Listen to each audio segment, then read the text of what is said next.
Владимир Михайлович, доброе утро. Какие проекты вы могли бы подчеркнуть в части инвестиционных вложений? На какие крупные проекты на сегодня нацелена республика? Доброе утро, Наталья. Доброе утро, уважаемые телезрители. Если говорить об инвестиционных проектах крупных, которые мы на сегодняшний день в ближайшей перспективе рассматриваем, это, безусловно, строительство мостового перехода через реку Лена. Здесь есть создана определенная рабочая группа, есть определенные наработки. Очень плотно и очень активно мы взаимодействуем с Министерством транспорта Российской Федерации, Росавтодором. Кроме того, как вы знаете, мы со следующего года в рамках национальных проектов получим беспрецедентно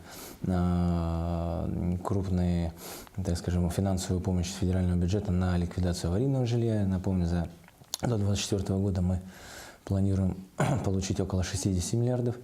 Кроме того, в активной проработке и уже предусмотрены средства в рамках государственной программы развития арктических регионов Российской Федерации. Это строительство Жатайской судоверфи для строительства судов класса река-море. К слову сказать, данная судоверфь планируется нами к включению в действующую территорию опережающего социально-экономического развития индустриальный парк Ангаласы. В целом, кроме того, есть еще ряд инфраструктурных проектов, которые сейчас находятся в федеральной повестке. В том же списке Белоусова это у нас и строительство ВОЛС до Чукотки, которое пройдет через территорию Якутии, это строительство Якутской ГРЭС-2 в вторую очередь и ряд других крупных проектов, на которые мы сейчас, все правительство нацелено, и мы активно работаем в этом направлении. Мы много говорим о торг Ангаласы и развитии Южной Якутии. Какие моменты вы бы могли бы озвучить по развитию данных территорий? Мы сейчас активно прорабатываем вопросы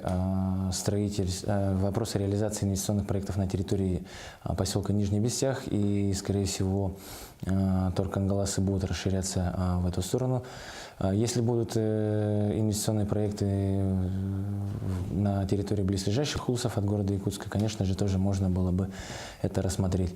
Если говорить о Южной Якутии, то ССР Южная Якутия на сегодняшний день, в июле этого года, было принято решение на подкомиссии во главе с полпредом по Дальнему Востоку Юрием Петровичем Трутневым порядка 6 миллиардов рублей выделено на компании «Колмар» для строительства энергетической и железнодорожной инфраструктуры в целях обеспечения опережающих темпов развития этого проекта. Владимир Михайлович, мы благодарим за ваши ответы. Мы следим за экономической ситуацией в республике.